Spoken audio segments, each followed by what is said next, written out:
Kasi ang biyang lutuin na ito, tahong. Ating pang aromatic, luya, bawang, sibuyas, kamatis, at ang dahon ng sili. Guys, ginis natin luya. Ang ating bawang sibuyas. Ang kasmetos. Karmalis na, lagyan natin kamatis. Lagyan paminta. Seasoning granules. Lagyan natin ang asin. Peng peng peng peng peng peng peng. Lagyan natin patis. Lagyan natin kasmetos. Lagyan natin tahong. Lagyan natin kasmetos.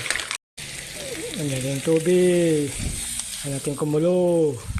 Guys, kumulo na, maluluto-luto na tahong. Lagyan natin dahon ng sili. Ating kumulot, maluto ang dahon ng sili. So guys, ayos na ating ginisang kinamatisang tahong na may dahon ng sili. Salamat Lord! Thank you for watching guys. Bless us all.